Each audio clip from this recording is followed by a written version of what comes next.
Hey guys, well we recently passed 2,000 subscribers on the channel, so I wanted to do a special unboxing, and this time it is Secret of Mana for the Super Nintendo. Of course, the last game I had to unbox from the Squaresoft Triumvirate, and by that of course I reference Final Fantasy VI, Chrono Trigger, and Secret of Mana. And to be honest, I don't like Secret of Mana as much as some people do. I definitely don't consider it at the same level of quality as Final Fantasy VI and Chrono Trigger, but at the same time I do find it a really fun action RPG. So, first off, we have this beautiful piece of artwork. We'll be seeing it in full a bit later, but, as a front cover, it's absolutely incredible. And we can actually see we have our main characters here. Their canon names always escape me, I only know that the sprite is named Popoi. But, yeah, we have some nice little birds here. It's just a really beautiful piece of artwork, very detailed. And over here, of course, you can see we have the game has 16 meg memory. And of course a battery backup to save games up to 4 games. Multiplayer compatibility, that is where Secret of Mana is definitely the most enjoyable. We actually get a little strategy manual and map. And first game in a new action-adventure series. Sort of, depending on how well you know the Seiken Densetsu series. But yeah. So of course we've got the Squaresoft logo, that good old logo. But that's all to see on the front. On the side we just have Secret of Mana, and Secret of Mana. And probably Secret of Mana down here too. Yep, there we go. But on the back, good and evil battle for a young warrior's heart. Okay, I'm not exactly sure how accurate it is, to be honest, but anyway. But a magic sword has tricked a young warrior into upsetting the balance, spreading evil throughout the land. I never really got that the sword tricks you exactly, but I am still playing through the game, I must admit. I haven't played it in a very long time. But, if it's incredible adventure, things are not as they seem. Magic swords release evil as well as fight it. Treasure chests hold booby traps. Yes, they certainly do. Monsters are friends and friends are enemies. Potions give power, black magic takes it away. Dragons fly, weapons change. In a world turned upside down, it's a world turned upside down that you must help the warrior make right. And the only way to succeed is to solve the Secret of Mana. Brought to you from the makers of the Final Fantasy series. And of course that didn't have quite as much weight back then, but it was certainly better than just being a new IP. Because this is before, Final Fantasy VII made JRPGs incredibly popular. But we can see some screenshots here, very nice and detailed graphics. Not a huge amount of variety, especially at the beginning of the game, but they are very nicely done. Interestingly, this game actually began as Final Fantasy IV, so Final Fantasy IV would have ended up being a very different type of game. And you can see that we can use the multiplayer adapter, which I think they're talking about the multi-tap thing, or rather the sequel to the multi-tap, I guess you'd say, the Super Nintendo version. But that is the box. Now we have our poster, and this is always difficult to show. But here is the artwork in its full detail, and I'm so glad that they give you this because, this artwork deserves to be shown in as high a quality as possible. But I mean, just look at that. That is insane detail. So, yeah, it's a really great poster. Definitely one of the best that I've seen come with a Super Nintendo game. Or any game, I should say. Little detail up there with the, the red flowers or something. It's really incredible. The only thing I don't like about it is that the characters kind of stand out a bit, like they were cropped out and put on there or something. It's kind of a different art style, but, it looks fantastic. Oh, apologies for that. The tripod doesn't always like to hold steady. But then, of course, we have our map. And this, of course, is a detailed breakdown of every location in Secret of Mana. And it's basically the same as, say the Final Fantasy VI map, done in a very similar way. But the Land of Mana. Study this map well, young heroes. It is your key to unlocking the mysteries of our world and unearthing its wonders. So, yeah, every major location is listed here. And for a large part of the game, early on, you're really just stuck to this section here. But, the game certainly does branch out quite significantly. Especially once you get the ability to fly. But anyway, it's a very, very nice map. Okay. Then, of course, we have our manual. And being a Squaresoft Super Nintendo manual, this is a pretty thick one. Probably about the same page count as the Final Fantasy VI one, again. Okay, so we have our story breakdown.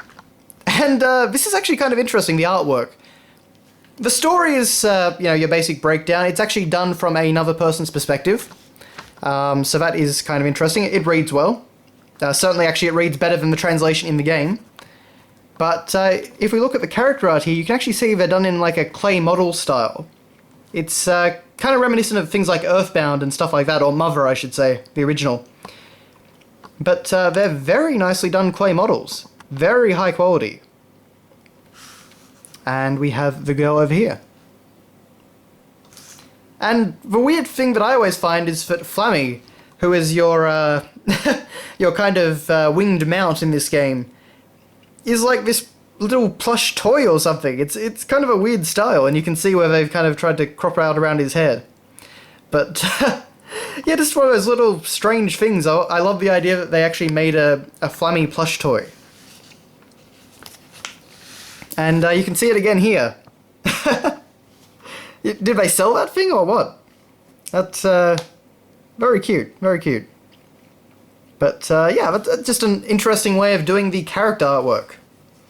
So of course, Destiny calls. A long time. This is no idle quest to be started and finished in one day. Your journey may last nearly 70 hours. Well, it certainly never lasted me anywhere near that length, but it is a fairly long game, certainly. Of course, we have controls, all your standard stuff like that. As you can see, of course, everything is in full color and uses relevant screenshots from the game. Pretty high quality screenshots, in fact, as you may be able to see there. Hero's future, so it explains to you what goes on in the beginning of the game. The villagers shall be furious with you for what you unknowingly caused. They banish you and you become an outcast, homeless because of a sword. But it is the sword of Mana, and you can save your village if you destroy all enemies. But yeah, the manual does actually come with a walkthrough.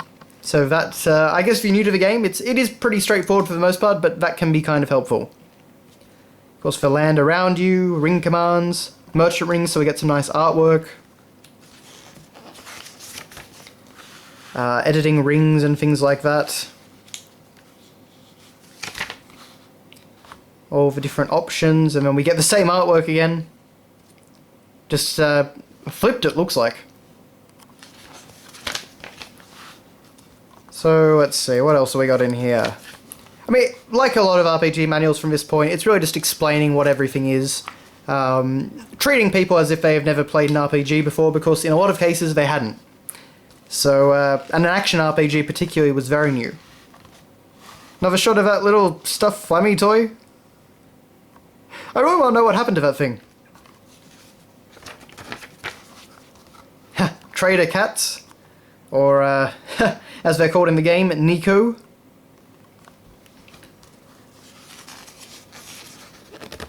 Okay, and then of course we've got modes of travel. So we can travel by cannon, we can travel with Flammy. You know, it shows dragon flight up there and all that cool stuff.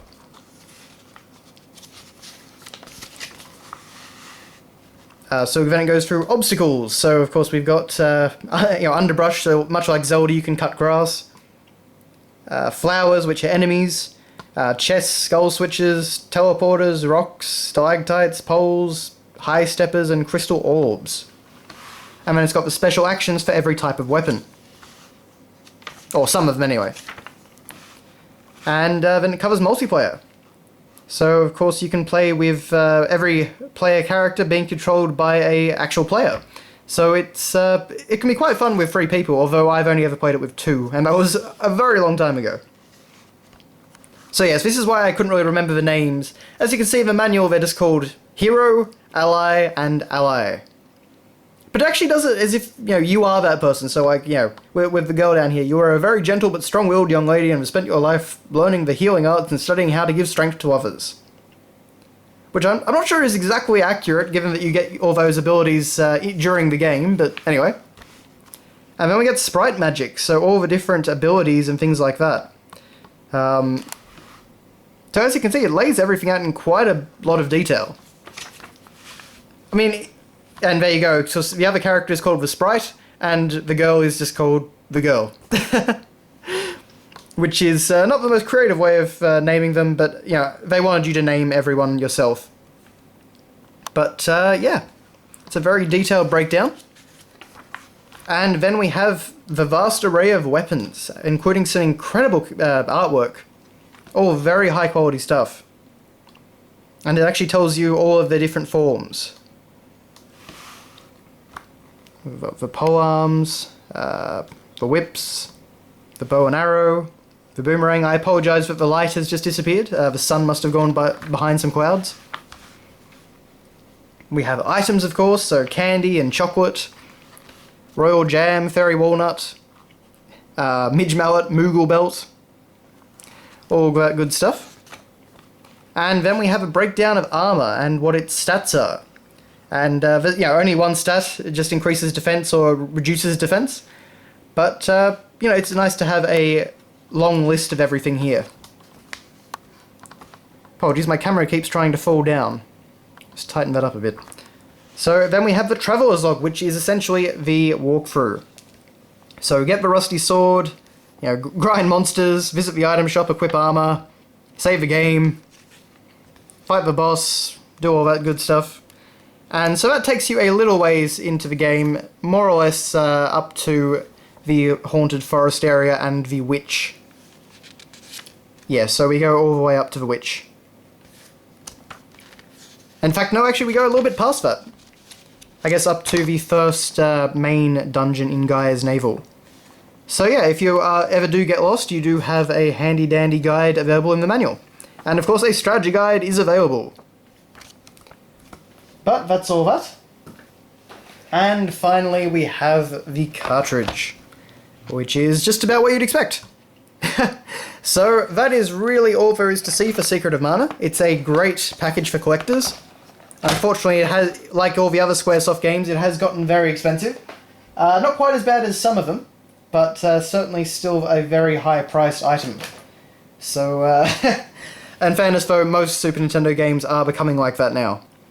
But anyway, I hope you enjoyed this look at Secret of Mana. Thank you all very much for subscribing and watching. I certainly do appreciate the 2,000 subscribers. And I wanted to do this video much sooner, but unfortunately the sun and natural light hasn't been very cooperative, so the videos, whenever I've tried to shoot them, have turned out too dark. But as I said, thanks for watching, guys, and I'll see you next time.